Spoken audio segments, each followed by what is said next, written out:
Good morning, welcome to ఎస్టుడే news. ఈరోజు ప్రధాన పేపర్లోని ప్రధాన వార్తల్ని చదివే ముందు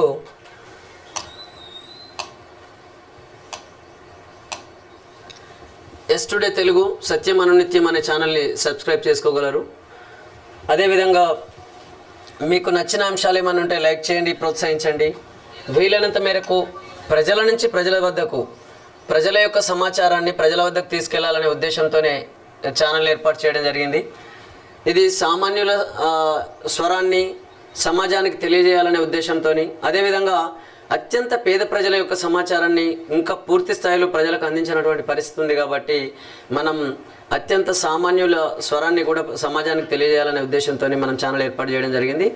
అదేవిధంగా చాలా సమస్యల్ని, అక్కడక్కడ జరుగుతున్నటువంటి సంఘటనల్ని మేము ముందు నుంచి చెప్తున్నాం. మీరు వీడియోల రూపంలో కానీ ఫోటోల రూపంలో కానీ ఛానల్ క్రింద స్క్రోల్ అవుతున్నటువంటి నెంబర్కి పంపించినట్లయితే తప్పకుండా మేము టెలికాస్ట్ చేయడం ద్వారా ఇటు ప్రజలకు అటు ప్రభుత్వం దృష్టికి తీసుకెళ్లే అవకాశం ఉంటుంది. కాబట్టి ఆ దిశగా మీరు కూడా మీ యొక్క సహకారాన్ని అందించాలని చెప్పేసి మీకు విజ్ఞప్తి చేస్తున్నాం.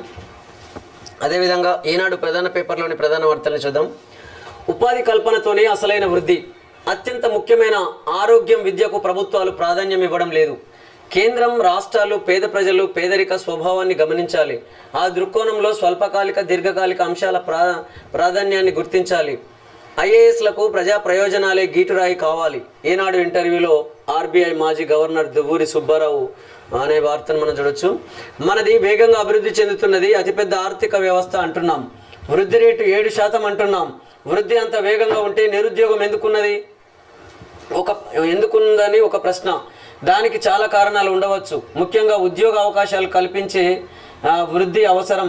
దానిపై ప్రభుత్వాలు దృష్టి సారించాలి అని చెప్పేసి ఆర్బీఐ మాజీ గవర్నర్ దువ్వూరి సుబ్బారావు గారు మాట్లాడినటువంటి మాటలు మనం ఇక్కడ గమనించవచ్చు. అంటే మొత్తం మీద అయితే మన ప్రభుత్వాలు ఉపాధి కల్పనతోనే అసలైన వృద్ధి అనేటటువంటి ఈ వార్తను బట్టి చూస్తే అటు కేంద్ర ప్రభుత్వం కానీ ఇటు రాష్ట్ర ప్రభుత్వం కానీ ఉపాధి కల్పించడంలో కొంత వెనుకబాటు చూపిస్తున్నటువంటి పరిస్థితి ఉన్నది. కానీ ఉత్త హామీలు లేకపోతే అనేక రకాల సంక్షేమ పథకాల చుట్టే ప్రజల్ని దింపుతున్నారు తప్ప ఆ సంక్షేమ పథకాలు అందిస్తూనే అర్హులైనటువంటి వారికి వాళ్ళను ఆర్థికంగా శక్తివంతులుగా తయారు చేయాలంటే వాళ్ళకు ఉపాధి అవకాశాలు కల్పించండి, నిరుద్యోగులకు ఉద్యోగ అవకాశాలు కల్పించండి.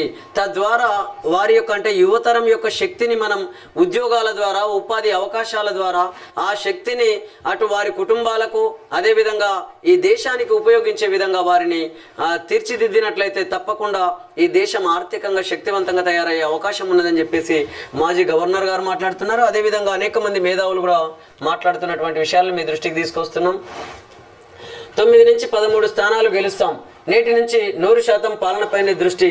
కేసీఆర్ నిర్ణయాలపై అసెంబ్లీలో చర్చ పెడతాం. రానున్న 10 ఏళ్లలో 100 ఏళ్లకు అవసరమైన ప్రణాళికలు అమలు. పంట రుణమాఫీపై బ్యాంకర్ల సమితితో చర్చిస్తున్నాం.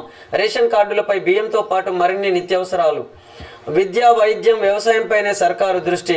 ముదిరాజు సామాజిక వర్గానికి మంత్రి పదవి. ఏపీతో సఖ్యతగా ఉండి సమస్యలు పరిష్కరించుకుంటాం.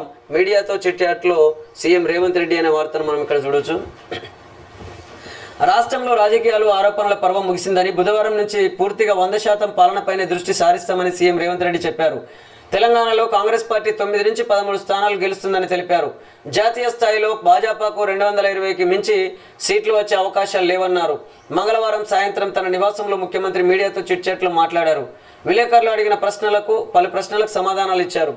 ఎన్నికల కోడ్ అమల్లో ఉన్నందున ఇన్ని రోజులు ఏం చేసినా వివాదానికి దారితీస్తుందని ఆగాం. ప్రధానంగా ఇప్పుడు ధాన్యం కొనుగోలు, పంట రుణమాఫీపై దృష్టి సారిస్తాం. రుణమాఫీ ఎలా చేయాలనే దానిపై బ్యాంకర్ల సమితితో చర్చిస్తున్నాం. రైతుల రుణాలను ప్రభుత్వం ఏర్పాటు చేసే రైతు సంక్షేమ అభివృద్ధి కార్పొరేషన్ పేరుపైకి మారుస్తాం.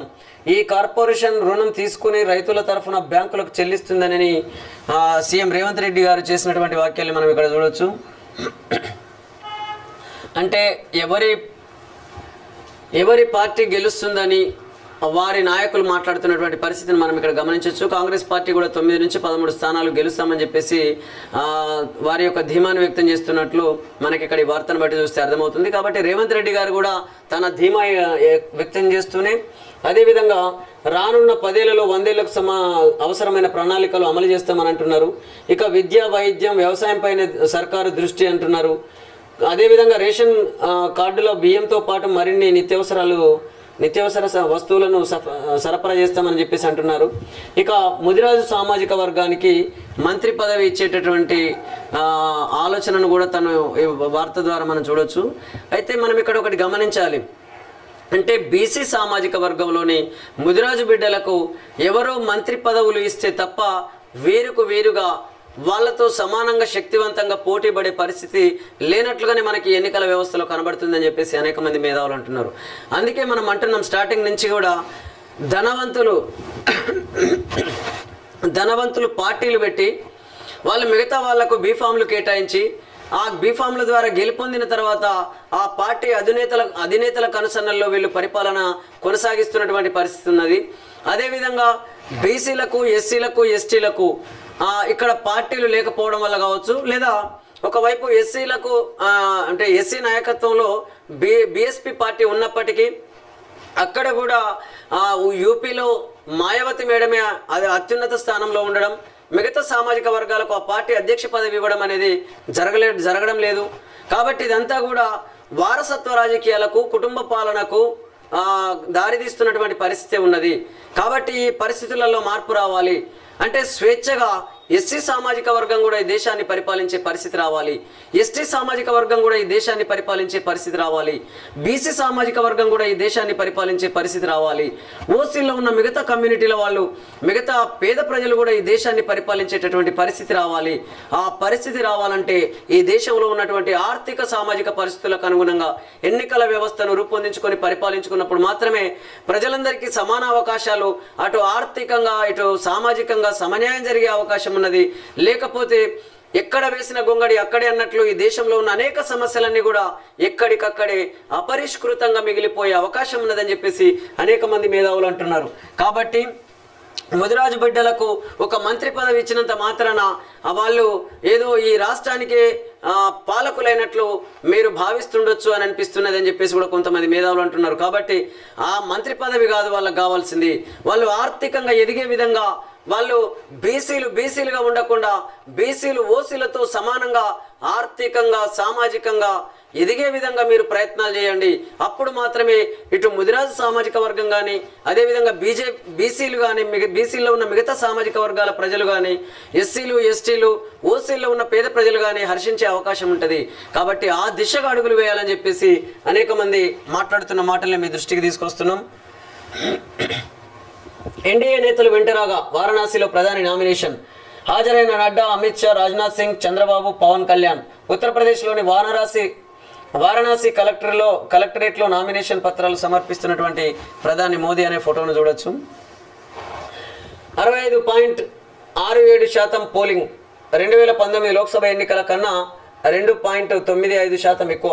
అధికంగా భువనగిరి లోక్సభ నియోజకవర్గంలో 76.78%, అతి తక్కువగా హైదరాబాద్లో 48.48% అనే వార్తను మనం ఇక్కడ చూడొచ్చు. నిన్న కూడా ఈ వార్తల్ని మనం చదివాం.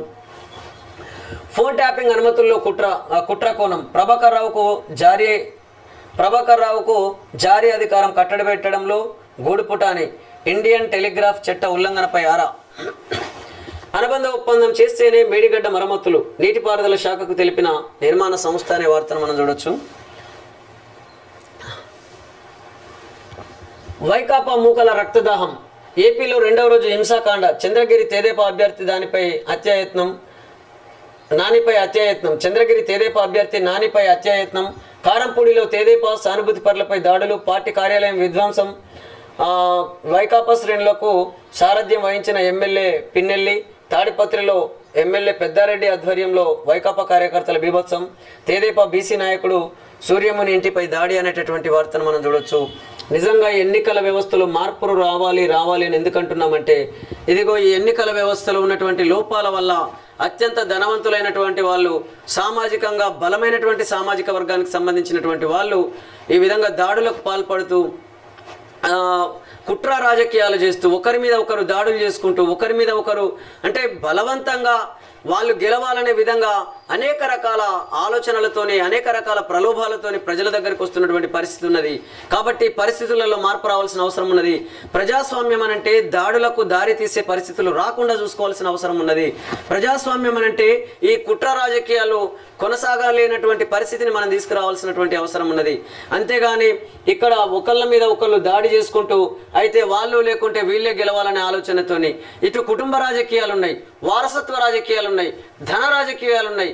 ఇవన్నీ ఉన్నాయి కాబట్టి ఇలాంటి దాడులకు దారి తీస్తున్నాయని చెప్పేసి అనేక మంది మేధావులు అంటున్నారు. కాబట్టి ఖచ్చితంగా రాబోయే రోజులలో మన దేశంలో ఉన్న ఆర్థిక సామాజిక పరిస్థితులకు అనుగుణంగా మన దేశ రాజకీయ వ్యవస్థను రూపొందించుకొని పరిపాలించుకున్నప్పుడు మాత్రమే ఇలాంటి దాడులు ఆగే అవకాశం ఉన్నదని చెప్పేసి అనేక మంది మేధావులు మాట్లాడుతున్న మాటల్ని మీ దృష్టికి తీసుకొస్తున్నాను. ఆంధ్రజ్యోతి ప్రధాన పేపర్లోని ప్రధాన వార్తల్ని చూద్దాం.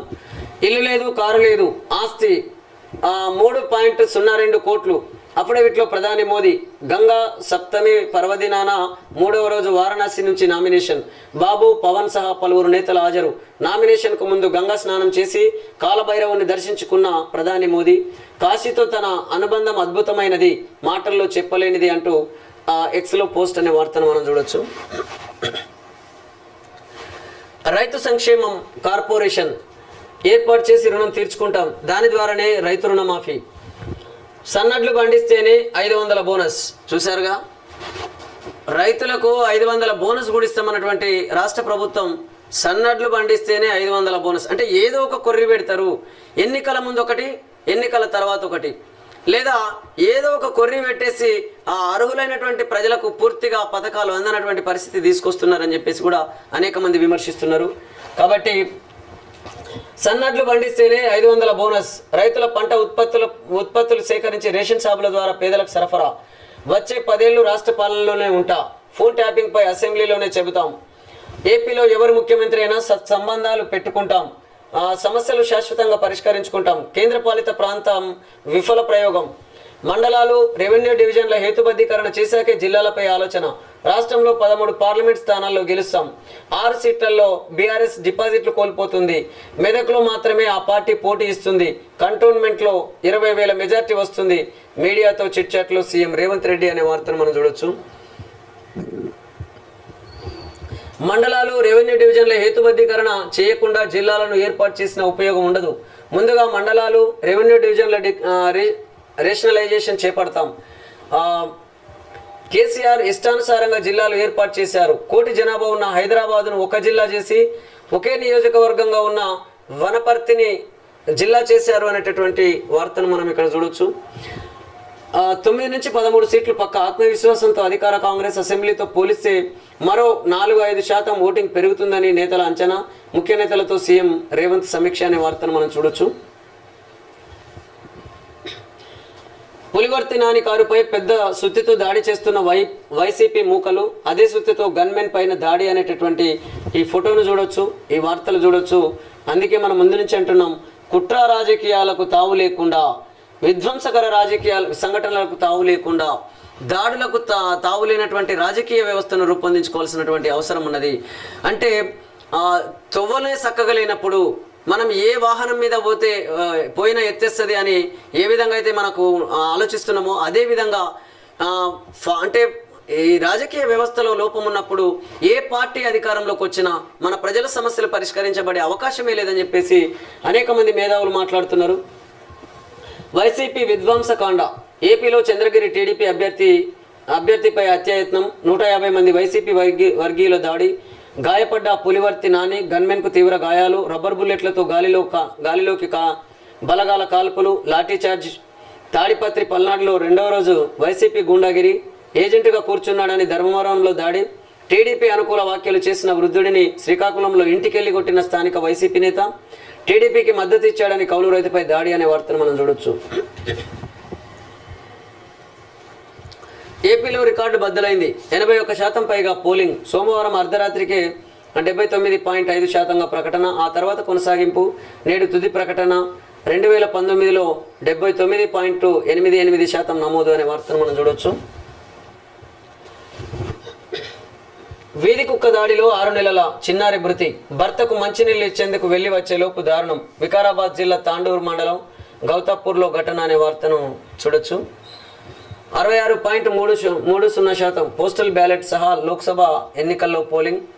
అసెంబ్లీ జోరు, లోక్సభకి ఇది. శాసనసభ ఎన్నికలతో పోలిస్తే 8.56% తగ్గిన పోలింగ్. నాడు ఉత్సాహంగా ఓటింగ్, నేడు ఇంటింటి ప్రచారం అంతంతే. ఎండల తీవ్రత, విహారయాత్రలు, ఏపీ ఎన్నికల ప్రభావం కూడా 2019 లోక్సభ ఎన్నికలతో పోలిస్తే 3.53% పెరుగుదల అనే వార్తను చూడొచ్చు. వారంలో నైరుతి. ఈ నెల 19 కల్లా అండమాన్ను తాకనున్న ఋతుపవనాలు. ఐఎండి. నేడు రేపు రాష్ట్రంలో అక్కడక్కడ వర్షాలు. జైనాలో అత్యధికంగా 42.9 డిగ్రీలు. అన్నదాతకు అకాల వర్షాల దెబ్బ. కోతల సమయంలో వానలు, వడగండ్లు, తడిసి మోపెడవుతున్న ఖర్చులు, ధాన్యాన్ని కాపాడుకోవడానికి తంటాలు. నిజంగా రైతులది మాత్రం చాలా చాలా ఇబ్బందికరమైనటువంటి విషయం. దాని విషయంలో చట్టాలను రూపొందించాల్సినటువంటి అవసరం ఉన్నది. లేకపోతే అనేక మంది రైతులు ఆత్మహత్యలు తప్ప ఇంకా మరో పరిస్థితి లేకుండా అటు అకాల వర్షాల వల్ల, వడగండ్ల వాన వల్ల, అదేవిధంగా ప్రభుత్వాల నిర్లక్ష్యం వల్ల కూడా రైతాంగం అనేక విధాలుగా నష్టపోతున్నటువంటి పరిస్థితి ఉన్నది. రోజు రోజుకు అప్పుల పాలవుతున్నటువంటి పరిస్థితి ఉన్నది. కాబట్టి రైతులు కూడా సకాలంలో వాళ్ళు పండించిన పంటలకు వాళ్ళకు గిట్టుబాటు ధర లభించే విధంగా వాళ్ళు కూడా తప్పకుండా పోరాడాల్సినటువంటి పరిస్థితి ఈ రైతాంగానికి ఎదురవుతున్నటువంటి పరిస్థితిని కూడా మనం చూడవచ్చు.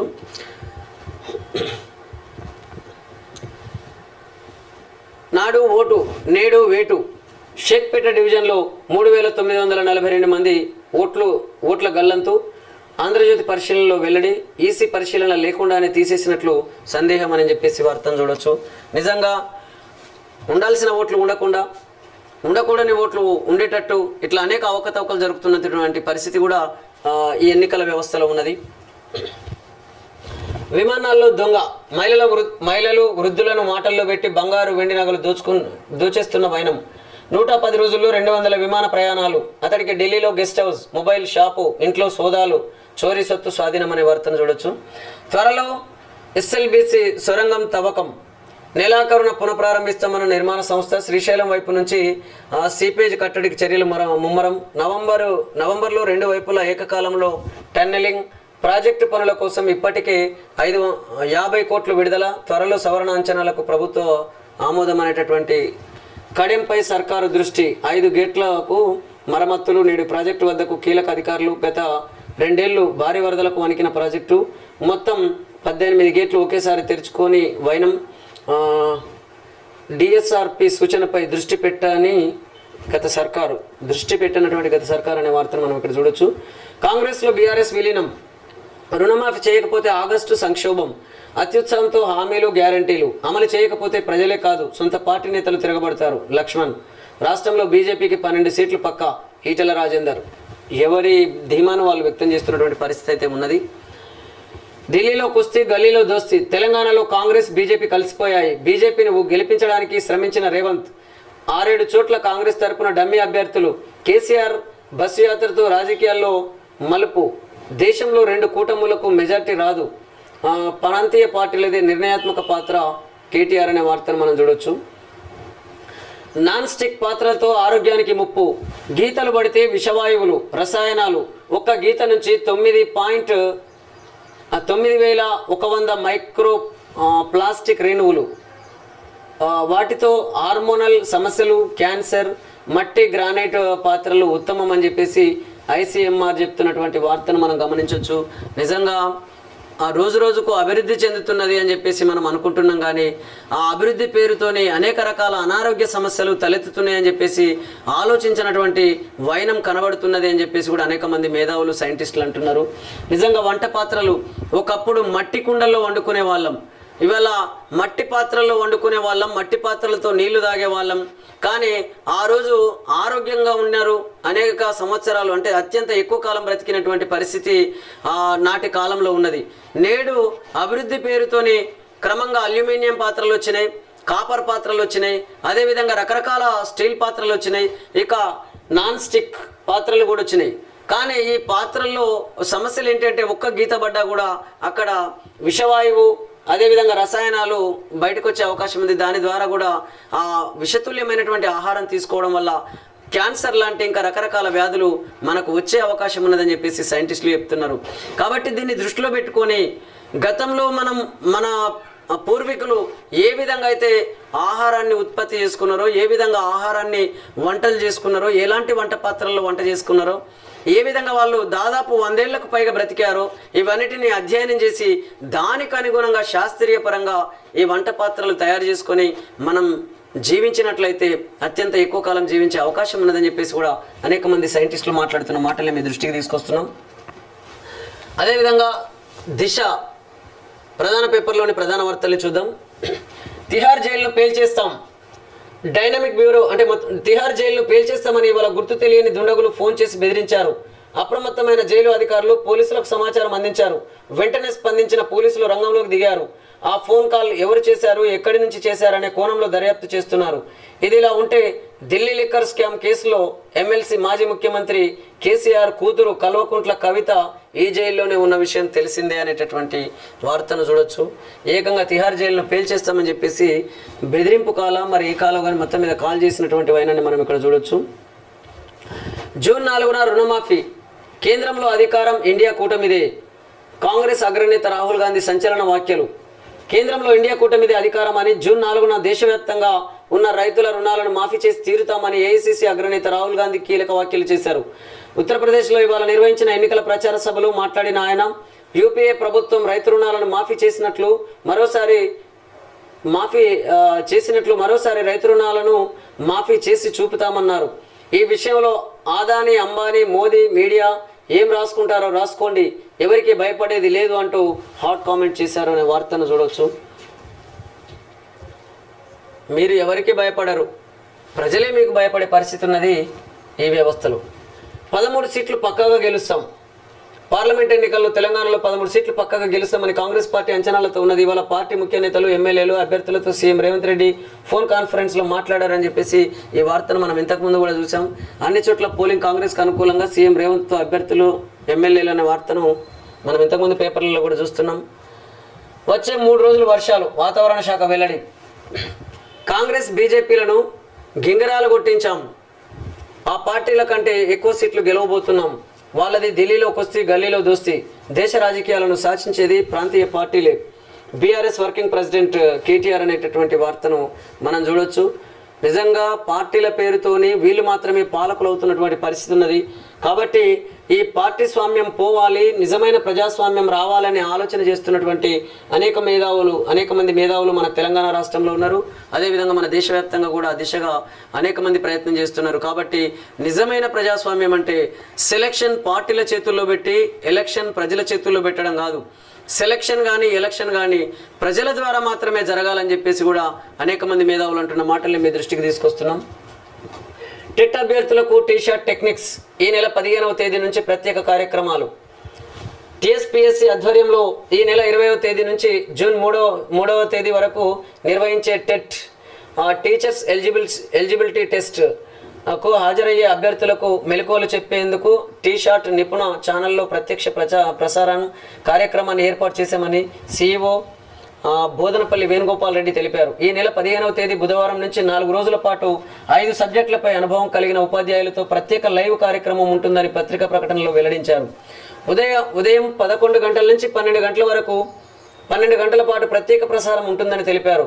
సందేహాలు సమాధానాల కోసం 04035400326 అదేవిధంగా 04035400726 టోల్ ఫ్రీ నెంబర్ 1-800-425-4039 నెంబర్లకు కాల్ చేయవచ్చునని సీఈఓ సూచించారు అనే వార్తను కూడా మనం ఇక్కడ చూడొచ్చు. మరో 5 నెలల్లో బీఆర్ఎస్ భూస్థాపితం, కాంగ్రెస్ సీనియర్ నేత షబీర్ అలీ కీలక వ్యాఖ్యలు. ఏమో ఆ పార్టీ భూస్థాపితం అని ఈ పార్టీ భూస్థాపితం అని ఆ పార్టీ, ఇక ఒకళ్ళకొకళ్ళు భూస్థాపితాలు చేసుకోరు. అట్లనన్నా ప్రజాస్వామ్యబద్ధంగా ఆ ప్రజలే సెలక్షన్ చేసుకొని ప్రజలే ఎలక్షన్ చేసుకునే అవకాశాలు ఏమన్నా వస్తాయేమో చూడాలి. మరి వీళ్ళ మాటల్ని బట్టి చూస్తుంటే అదే అనిపిస్తుంది. అమెజాన్ ప్రైమ్తో టాటా ప్లే దోస్తీ, ఏ ప్యాక్నైనా పొందే అవకాశం. బెంజ్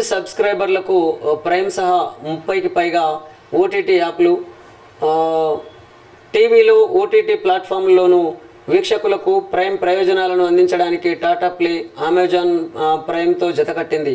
తన డిటిహెచ్ బింజ్ ప్యాక్లలో భాగంగా ప్రైమ్ టెట్ సబ్స్క్రిప్షన్స్ను అందిస్తుంది.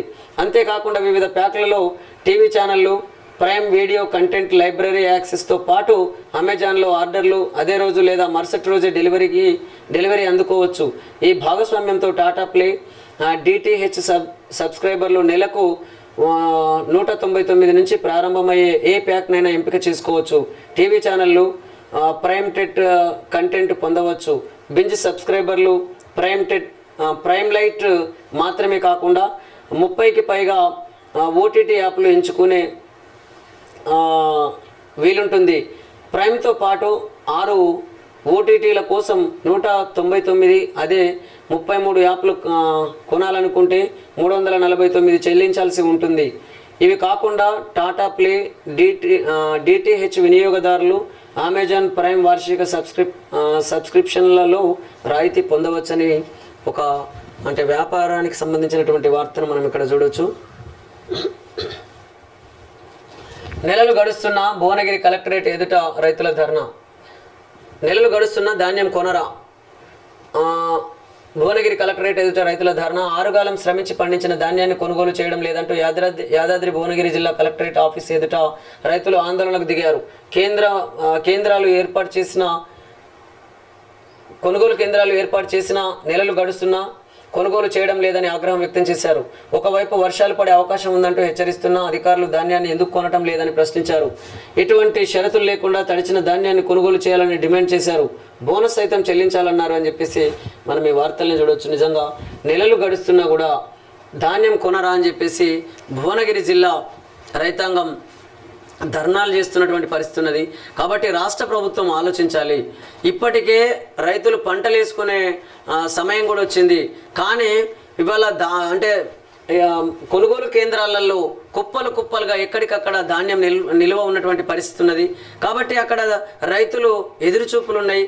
అటు ఒకవైపు ఏమో వడగళ్ల వాన, అకాల వర్షాలు, ఇలాంటి అనేక సమస్యలతోని రైతులు అనేక రకాల ఇబ్బందులు పడుతున్నారు. ధాన్యం తడిసి ముద్దయింది.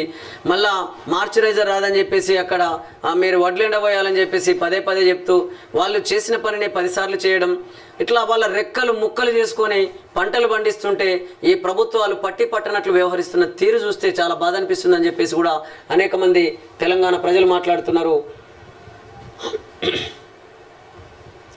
కుంభ్ ఎక్స్ప్రెస్ రైల్లో పొగలు.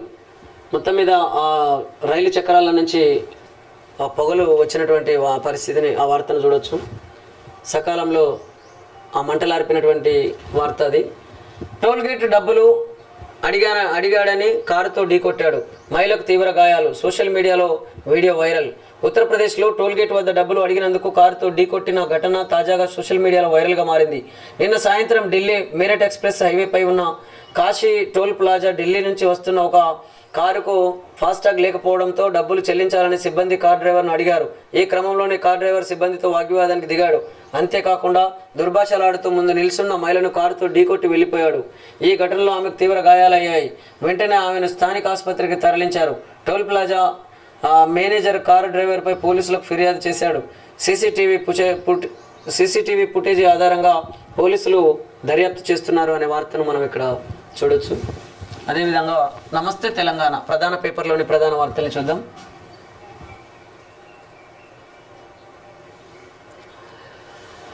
టీచర్లపై పోలీసుల లాఠీచార్జ్. పోలింగ్ విధులు నిర్వర్తించినందుకు గాను జీవో 61 ప్రకారం తమ రెమ్యునరేషన్ చెల్లించాలని కోరిన ఉపాధ్యాయులపై పోలీసులు ప్రతాపం చూపారు. నారాయణఖేడ్లోని పంపిణీ కేంద్రం వద్ద నిరసనకు దిగిన టీచర్లపై లాఠీచార్జ్ చేశారు. ఈ ఘటనపై ఉపాధ్యాయ సంఘాలు తీవ్రస్థాయిలో మండిపడ్డాయి. టీచర్లను పోలీసులతో కొట్టించిన ఆర్డీఓపై చర్యలు తీసుకోవాలని డిమాండ్ చేశాయి. నిజంగా విద్యను బోధించాల్సినటువంటి టీచర్లు వాళ్ళకు కావాల్సినటువంటి హక్కులను కూడా కాలరాస్తున్నటువంటి పరిస్థితి ఉన్నది. నిజంగా ఎంత బాధ అనిపిస్తుంది. ఇక అసలు ఈ పరిస్థితి కారణం ఏంటి? ఎందుకు అధ్యయనం చేయట్లేదు? ఇంకెంతకాలం మనం ఇవి భరిద్దాం? కాబట్టి ఇప్పటికైనా ఇవన్నిటికీ కారణం ఒకటే, ధన రాజకీయాలు. ఈ ధన రాజకీయాలు ఉన్నంత కాలం ధనవంతులే పాలకులయ్యే అవకాశం ఉన్నది.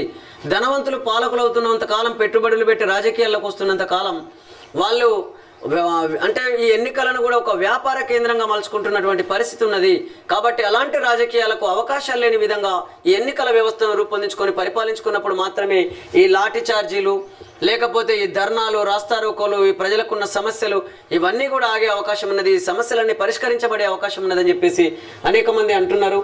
కాబట్టి ఆ దిశగా అడుగులు వేయాలని అనేక మంది ప్రజలు కూడా కోరుకుంటున్నారు. యాదాద్రి భువనగిరి కలెక్టరేట్ ఎదుట ఆకుతోట బావి తాండా రైతులు మంగళవారం చేపట్టిన ఆందోళనలోని దృశ్యం. సర్కారు సకాలంలో ధాన్యం కొనుక్కపోవడంతో వర్షాలకు వడ్లు తడిసిపోతున్నాయని ఆవేదన వ్యక్తం చేస్తూ రైతులు కలెక్టరేట్ ఎదుట నిరసనకు దిగారు.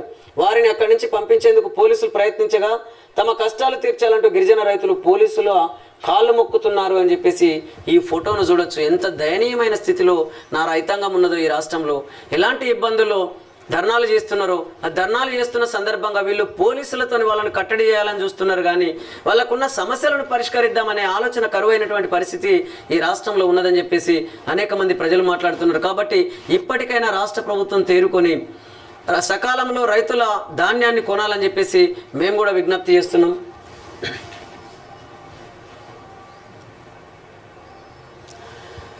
కాంగ్రెస్లో టూరిజం ఆసక్తికరంగా ఖమ్మం మంత్రుల టూర్లు. శ్రీధర్ బాబు ఫామ్ హౌస్కు బట్టి, ఎమ్మెల్యేలతో కేరళకు పొంగిలేటి.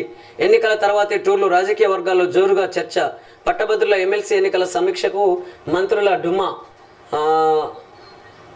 లోక్సభ ఓటింగ్పై కాంగ్రెస్ సమీక్ష సమావేశానికి గైరాజరు. రేవంత్ ఇలాకాలో కాంగ్రెస్కు రిక్త హస్తం. మహబూబ్ నగర్లో 2 లక్షల మెజార్టీ సాధిస్తానని బీజేపీ నేత డీకే అరుణ ధీమా. స్వల్ప మెజార్టీతో గట్టెక్కుతామేమో. ఫలితంపై కాంగ్రెస్లో దింపుడు కళ్ళం ఆశ. సిట్టింగ్ సీటు మల్కాజ్గిరిలో సేమ్ సీన్. ఓటింగ్పై కాంగ్రెస్లో ఊహాగానాలు అనే వార్తను మనం చూడొచ్చు. అంటే ఇక్కడ కాంగ్రెస్లో టూరిజం అనే వార్తను చూడొచ్చు. కాంగ్రెస్లో అంటే కాంగ్రెస్ పార్టీ ఆధ్వర్యంలో ఏర్పడ్డటువంటి తెలంగాణ రాష్ట్ర ప్రభుత్వంలోని భాగస్వాములైనటువంటి కొంతమంది మంత్రులు, నేతలు ఇవాళ టూర్లలో నిమగ్నమై ఉన్నటువంటి పరిస్థితిని మనం చూడొచ్చు. ఒకవైపు రైతాంగం మా పంట తడిసిపోతుంది, మా పంటలు కొనండి అని చెప్పేసి వాళ్ళు ధర్నాలు చేస్తుంటే, వాళ్ళు కలెక్టరేట్ల ముందర పోయి వాళ్ళ బాధను, వాళ్ళ గోడును వెళ్ళగక్కుతుంటే, ఇవాళ వాళ్ళను పట్టించుకోకుండా వీళ్ళు టూర్లు తిరుగుతున్నారంటే వీళ్లకు ఈ ప్రజలపైన ఎలాంటి అభిప్రాయం ఉన్నది, ఈ ప్రజల సమస్యల పరిష్కారం పైన ఎలాంటి అవగాహన ఉన్నదో మనం ఇక్కడ అర్థం చేసుకోవచ్చు అని చెప్పేసి అనేక మంది మాట్లాడుతున్నారు. కాబట్టి ఒకవైపు రైతాంగం బాధపడుతుంటే, ఒకవైపు ఇక్కడ విద్యను బోధిస్తున్నటువంటి విద్యా బోధకులు తమ సమస్యలను పరిష్కరించాలని చెప్పేసి వాళ్ళు ధర్నాలు చేస్తుంటే, వాళ్ళేమో టూరిజం పేరుతోని మంత్రులు, అదేవిధంగా పార్టీ నేతలు టూరిజంలో లీనమైనటువంటి పరిస్థితిని మనం ఇక్కడ చూడొచ్చు. బీజేపీతో కాంగ్రెస్ డమ్మీ ఫైట్. ఆ 2 జాతీయ పార్టీలకు ముచ్చెమటలు పట్టించాం. కేంద్రంలో ప్రభుత్వ ఏర్పాట్లలో ప్రాంతీయ పార్టీలదే హవా. జాతీయ రాజకీయాల్లో నిర్ణయాత్మక పాత్ర పోషిస్తాం. కేసీఆర్ బస్సు యాత్రతో తెలంగాణ రాజకీయాల్లో మలుపు. లోక్సభ ఎన్నికల్లో బీఆర్ఎస్ నుంచి ఫలితాలు సాధిస్తుంది. ఓట్లేసిన ప్రజలకు కృతజ్ఞతలు, క్యాడర్కు అభినందనలు. మీడియాతో బీఆర్ఎస్ వర్కింగ్ ప్రెసిడెంట్ కేటీఆర్ అనే వార్తను చూడొచ్చు. నిజంగా ఇక్కడ గమనించాలి మనం. ఇక బీసీ సామాజిక వర్గాలకు సంబంధించిన మొత్తం నేతలందరూ కూడా వెనుక సీట్లలోనే, అంటే వాళ్ళు సెకండ్ శ్రేణి నాయకులుగానే మిగిలిపోతున్నటువంటి పరిస్థితి ఉన్నది. ఏ పార్టీలో చూసినా కానీ ఇవాళ ఏమున్నది, మొత్తం మీద బీసీలు, ఎస్సీలు, ఎస్టీలు, ఈ సామాజిక వర్గాలకు సంబంధించినటువంటి నేతలందరూ కూడా సెకండ్ శ్రేణి నాయకులుగానే మిగిలిపోతున్నటువంటి పరిస్థితి ఉన్నది. కాబట్టి ఇందులో మార్పు జరగాల్సిన అవసరం ఉన్నది. అందుకే ఓట్లేమో అన్ని సామాజిక వర్గాల ప్రజలే, ప్రజలకు పన్నులు కడుతున్నది అన్ని సామాజిక వర్గాల ప్రజలు పన్నులు కడుతున్నారు. ప్రభుత్వ ఆఫీసులలో ఉద్యోగాలు చేస్తున్న దాంట్లో కూడా అన్ని సామాజిక వర్గాల ప్రజలు తమ ఉద్యోగ బాధ్యతను నిర్వర్తిస్తున్నటువంటి పరిస్థితి ఉన్నది. కానీ పరిపాలన రంగంలోకి వచ్చేసరికి కేవలం బలమైన సామాజిక వర్గంలోని అత్యంత ధనవంతులు మాత్రమే పాలకులవుతున్నటువంటి పరిస్థితి ఈ ఎన్నికల వ్యవస్థలో ఉన్నది అని చెప్పేసి అనేక మంది మేధావులు అంటున్నారు. కాబట్టి ఈ పరిస్థితులలో మార్పులు కనుక జరగకపోతే ఇక బీసీలు, ఎస్సీలు, ఎస్టీలు ఏ పార్టీ నాయకత్వంలో చూసినా కానీ వాళ్ళు సెకండ్ శ్రేణి నాయకులుగానే మిగిలిపోయే పరిస్థితులు ఉన్నాయని చెప్పేసి కూడా అనేక మంది నేతలు మాట్లాడుతున్న మాటల్ని మీ దృష్టికి తీసుకొస్తున్నాను. బీఆర్ఎస్ కౌన్సిలర్పై కాంగ్రెస్ దాడి. పోలీసులు చూస్తుండగానే ఇంట్లోకి వెళ్లి దౌర్జన్యం. కర్రలతో దాడిలో కౌన్సిలర్ భర్తకు తీవ్ర గాయాలు. అశ్వరావుపేటలో బీఆర్ఎస్ కార్యకర్తపై పోలీసుల దాష్టికం. కాంగ్రెస్ నేతపై ఫిర్యాదు చేసినందుకు దాడి. బాధితుడికి మద్దతుగా ఆదివాసీల రాస్తారోకో అనే వార్తను మనం ఇక్కడ చూడొచ్చు. అంటే బీఆర్ఎస్ కౌన్సిలర్ పైన కాంగ్రెస్ దాడి అనంటే ఏ పార్టీ అధికారాన్ని ఫామ్ చేసినా ప్రత్యర్థ పార్టీల క్యాడర్ పైన కానీ లీడర్ల పైన కానీ దాడులు జరుగుతున్నటువంటి పరిస్థితి ఉన్నది అనంటే ఈ రాజకీయాలు ఎటువైపు దారితీస్తున్నాయో, ఎలాంటి ఘటనలకు దారితీస్తున్నాయో మనం చూడొచ్చు. కాబట్టి తప్పకుండా రాజకీయ వ్యవస్థలోనే మార్పులు జరగాల్సిన అవసరం ఎంతైనా ఉన్నది. ఆ దిశగా ఈ వివిధ పార్టీల నాయకులు కానీ, అదేవిధంగా ప్రజా సంఘాల నాయకులు కానీ, మేధావులు కానీ అడుగులు వేయాలని చెప్పేసి అనేక మంది మాట్లాడుతున్నారు. రేవంత్ రెడ్డికి ఆగస్టు సంక్షోభం. రాష్ట్రాన్ని పెను ప్రమాదంలోకి నెడుతున్న కాంగ్రెస్ ప్రభుత్వం. గ్యారంటీలను నమ్మని ప్రజలు 12 సీట్లలో మేమే గెలవబోతున్నాం. బీజేపీ ఎంపీ కె లక్ష్మణ్ అనేటటువంటి వార్తను మనం చూడొచ్చు. 13 సీట్లు గెలుస్తున్నాం. కాంగ్రెస్కు పక్కాగా 9 స్థానాలు. కంటోన్మెంట్లో 20,000 మెజార్టీ ఖాయం. దేశంలో బీజేపీకి 210 సీట్లు మించవు. మీడియాతో ముఖ్యమంత్రి రేవంత్ రెడ్డి అనే వార్తను కూడా మనం ఇక్కడ చూడొచ్చు. రవాణా శాఖ చెక్ పోస్టుల రద్దు. కోడ్ ముగియగానే అధికారికంగా అమలు. రాష్ట్రంలో 15 చెక్ పోస్టులు సిబ్బందిని వివిధ జిల్లాలో వాడుకోవాలని నిర్ణయం.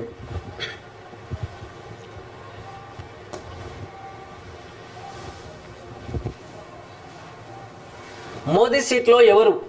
ది ఎకనమిస్ట్ వెబ్సైట్లో ప్రత్యేక కథనం. రాజకీయ వర్గాల్లో కలకలం. 4 దశల్లోనూ పడిపోయిన పోలింగ్ శాతం. మోదీపై ప్రజల్లో పెరుగుతున్న అసంతృప్తి. వెరసి బీజేపీలోనూ మొదలైన అంతర్మదనం. మోదీ తర్వాత ఎవరన్న దానిపై చర్చ. బీజేపీకి ఒక విధంగా మోదీ నష్టదాయకమే.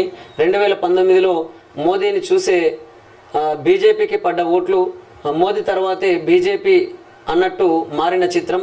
ఇప్పుడు మోదీ రిటైర్డ్ అయితే బీజేపీకి గడ్డు పరిస్థితి. అందుకే మోదీ వారణాసుడిని నిర్ణయించడం బీజేపీ అధిష్టానం ముందున్న పెద్ద సవాలు. అందుకే మోదీ వారసుని నిర్ణయించడం బీజేపీ అధిష్టానం ముందున్న పెద్ద సవాలు. వారసుడి రేసులో Amit Shah, Yogi, Gadkari. British weekly magazine the Economist కథనం అనేటటువంటి వార్తను మనం చూడవచ్చు. అంటే రాజకీయ వారసులుగా మోదీ తర్వాత, మన దేశ ప్రధానమంత్రి నరేంద్ర మోడీ తర్వాత ఎవరు అనే దానిపై మనకిక్కడ British weekly magazine the economist కథనం అనేటటువంటి వార్తను చూడొచ్చు. ఎవరు వారసులైనా కానీ అందులో బీసీలకు ఆ పార్టీ అధ్యక్ష పదవులు, అంటే బీసీలు, ఎస్సీలు, ఎస్టీలు ఆ పార్టీ అధ్యక్షతన దేశ ప్రధాని అయ్యే పరిస్థితులు కనబడతలేవు. కాబట్టి ఈ బీసీలు కానీ, ఎస్సీలు కానీ, ఎస్టీలు కానీ ఉంటున్నారు. వాళ్ళ వెనకాల ఉన్న అధినాయకత్వం మొత్తం కూడా ఓసీ సామాజిక వర్గం సంబంధించినటువంటి వాళ్ళే ఉన్నారని చెప్పేసి కూడా అనేక మంది మాట్లాడుతున్నారు. కాబట్టి ఏ పార్టీ తీరు చూసినా ఏమున్నది గర్వకారణం. ఇక బలమైన సామాజిక వర్గంలోని అత్యంత ధనవంతుల చేతుల్లో ఆ పార్టీలు ఉంటున్నాయి. కేవలం వాళ్ళ కనుసన్నల్లోనే ఈ ప్రభుత్వాలు ఏర్పాటు చేసుకొని పరిపాలన కొనసాగిస్తున్నటువంటి పరిస్థితి ఉన్నదని చెప్పేసి అనేక మంది మేధావులు మాట్లాడుతున్న మాటల్ని మీ దృష్టికి తీసుకొస్తున్నాను. మెట్రోను అమ్ముకొని మనం ఏం చేస్తాం? ఎలాంటి తన ఆస్తిని అమ్ముకుంటే మేము చేసేది ఏముంటుంది? సీఎం వారి ఆస్తిని వాళ్ళు ఎప్పుడైనా అమ్ముకోవచ్చు. రైతు రుణమాఫీ, ధాన్యం కొనుగోళ్లపై దృష్టి, కరెంటు సమస్యలపై బద్నాం చేస్తున్నారు. జిల్లాలను పునర్వ్యవస్థీకరించి తీరుతాం. అఖిల పక్షంతో చర్చించాకే ధరణిపై నిర్ణయం. రేషన్ షాపుల్లో బియ్యం, 9 రకాల వస్తువులు. మూసిని ఆదాయ వనరుగా వాడుకుంటాం. హైదరాబాద్ తరహాలో వరంగల్ అభివృద్ధి. మీడియాతో చిట్చాట్లో సీఎం రేవంత్ రెడ్డి అనే వార్తను మనం చూడవచ్చు. కాంగ్రెస్ ప్రభుత్వం తీసుకొచ్చిన ప్రీ బస్ పథకంతో మెట్రో ఆదాయానికి గండిపడుతుందని, అది ఇలాగే కొనసాగితే నిర్వహణ కష్టమని, కాబట్టి ఈ ప్రాజెక్టు నిర్వహణ బాధ్యతల నుంచి తప్పుకుంటామంటూ ఎల్ఎన్టీ సంస్థ president CFO R Shankar Raman ఇటీవల చేసిన వ్యాఖ్యలను ముఖ్యమంత్రి రేవంత్ రెడ్డి తేలిగ్గా తీసుకున్నారు. మెట్రోను అమ్ముకోవాలంటే అమ్ముకోవచ్చని, వారి ఆస్తిని వారు అమ్ముకుంటామంటే అడ్డుకునేందుకు తాము ఎవరమని ప్రశ్నించారు. మంగళవారం జూబ్లీహిల్స్లోని తమ నివాసంలో మీడియాతో సీఎం చిట్చాట్ నిర్వహించారు. ఈ సందర్భంగా పలు అంశాలపై ముచ్చటించారు. కరెంటు విషయంలో ప్రభుత్వానికి చెడ్డ పేరు తీసుకొచ్చేందుకు బీఆర్ఎస్ నేత హరీష్ రావు ఒక మెకానిజం ఏర్పాటు చేశారని ఆరోపించారు. కరెంటు విషయంలో కావాలని కొందరు అధికారులు తప్పుడు విధానాలు అవలంబిస్తున్నారని ఆగ్రహం వ్యక్తం చేశారనేటటువంటి వార్తను మనం చూడొచ్చు. మొత్తం మీద అయితే మెట్రోను అమ్ముకుంటే అమ్ముకొని మనమేం చేస్తామని చెప్పేసి రేవంత్ రెడ్డి గారు చేసిన వాక్యాలను బట్టి చూస్తే ఇప్పటికే ఫ్రీ బస్సు వల్ల అనేక మంది ఆటో కార్మికులు ఇబ్బంది పడ్డారు. అదేవిధంగా మెట్రో రైలు కూడా నడవనటువంటి పరిస్థితి ఉన్నది అని చెప్పేసి కూడా ఈ వార్తల్ని బట్టి చూస్తుంటే, మరి రాబోయే రోజుల్లో వీళ్ళు తీసుకునేటటువంటి నిర్ణయాల వల్ల ఇంకా ప్రజలకు ఎలాంటి ఇబ్బందులు ఎదురవుతాయో, ఇంకా ఏ రకాల ఇబ్బందులు ఎదుర్కోబోతారో అర్థం కాని పరిస్థితి ఉందని చెప్పేసి కూడా అనేక మంది అంటున్నారు. అంటే మీరు ఏ నిర్ణయం తీసుకున్నా కానీ ప్రజల అభిప్రాయాలను సేకరించండి. ప్రజలకు ఏది కావాలనుకుంటున్నారు, ఏది కోరుకుంటున్నారు, కాబట్టి ఏ నిర్ణయం తీసుకోవడం వల్ల ప్రజలకు ఎలాంటి ఇబ్బందులు ఎదురయ్యే అవకాశం ఉన్నది, ఏ నిర్ణయాలు తీసుకోవడం వల్ల ఎలాంటి మేలు జరిగే అవకాశం ఉన్నదో, ఇవన్నీ కూడా మీకు మీరుగా మీ పార్టీలో చర్చించి నిర్ణయాలు తీసుకోవడం కాదు, ప్రజలతో చర్చించి నిర్ణయాలు తీసుకోవాలని చెప్పేసి అన్ని పార్టీల, అంటే ఏ పార్టీ అయితే ప్రభుత్వాన్ని ఫామ్ చేసిందో ఆ ప్రభుత్వాన్ని ఫామ్ చేసినటువంటి ఆ పార్టీ నేతలందరికీ కూడా మేము విజ్ఞప్తి చేస్తున్నాం. అదేవిధంగా నల్గొండ, వరంగల్, ఖమ్మం పట్టభద్రుల ఉప ఎన్నిక జరుగుతుంది. ఈ ఉప ఎన్నికలో కూడా రికగ్నైజ్డ్ పార్టీలు, రిజిస్టర్ పార్టీలు, అదేవిధంగా ఇండిపెండెంట్స్ పోటీ చేస్తున్నటువంటి పరిస్థితి ఉన్నది. కాబట్టి అక్కడ కూడా పేరుకు మాత్రమే గ్రాడ్యుయేట్ ఎమ్మెల్సీ అయినప్పటికీ దాని మీద వివిధ పార్టీల ప్రభావం అనేది తీవ్రంగా చూపుతున్నారు. కాబట్టి పత్రికల్లో కూడా ఆ పార్టీ అభ్యర్థులకు సంబంధించి, ఆయా పార్టీల అభ్యర్థులకు సంబంధించినటువంటి సమాచారమే కనబడుతుంది. కానీ చాలామంది ఇండిపెండెంట్లు స్వచ్ఛందంగా గ్రాడ్యుయేట్స్ కోసం సేవ చేద్దామని చెప్పేసి, గ్రాడ్యుయేట్స్ల సమస్యలను పరిష్కరించాలని చెప్పేసి ఆలోచనతోని అనేక మంది పోటీ చేస్తున్నారు. కాబట్టి ఇప్పటికైనా అటు ఎలక్ట్రానిక్ మీడియా, ఇటు ప్రింట్ మీడియా తేరుకొని అందరి అభ్యర్థుల యొక్క సమాచారాన్ని పూర్తి స్థాయిలో గ్రాడ్యుయేట్స్కు అందించడం ద్వారా ఇక్కడ ప్రజాస్వామ్యబద్ధంగా పరిపాలన అందించే విధంగా మీ వంతు భాగస్వామ్యం కూడా ఉండాల్సినటువంటి అవసరం ఉన్నది, మీడియా భాగస్వామ్యం కూడా ఉండాల్సినటువంటి అవసరం ఉన్నది. కాబట్టి ఆ దిశగా అందరూ ఆలోచించాలని చెప్పేసి మేము విజ్ఞప్తి చేస్తున్నాం. ఇక లేకపోతే ప్రధాన పార్టీల అభ్యర్థులదేమో ఫ్రంట్ పేజీల్లో ఇస్తూ, రిజిస్టర్ పార్టీల అభ్యర్థులది కానీ లేదా ఇండిపెండెంట్ అభ్యర్థుల ఊసే లేనటువంటి పరిస్థితి ఈ ప్రింట్ మీడియాలో, ఎలక్ట్రానిక్ మీడియాలో ఉన్నది. కాబట్టి వాళ్ళకు సోషల్ మీడియా అనేది దిక్కు అవుతున్నది. కానీ సోషల్ మీడియా కనుక లేకపోతే కనీసం వాళ్ళ వార్తలు కానీ వాళ్ళ సమాచారం కానీ అటు ప్రజల దగ్గరికి, అంటే గ్రాడ్యుయేట్స్ దగ్గరికి తీసుకెళ్లే పరిస్థితి లేకుండా ఉండేది. కాబట్టి సోషల్ మీడియా వచ్చిన తర్వాత కొంత మార్పు అయితే కనబడుతున్నది. అయినప్పటికీ ఇటు ప్రింట్ మీడియా, ఎలక్ట్రానిక్ మీడియా, అసలు మీడియా అంతా కూడా అందరి అభ్యర్థుల యొక్క సమాచారాన్ని అటు గ్రాడ్యుయేట్స్, ఓటర్ల దగ్గరికి తీసుకెళ్లాల్సిన బాధ్యత ఉన్నది. ఆ దిశగా అన్ని ఛానళ్ళు, అన్ని పత్రికలు ప్రయత్నం చేయాలని చెప్పేసి మనస్ఫూర్తిగా కోరుకుంటున్నాం.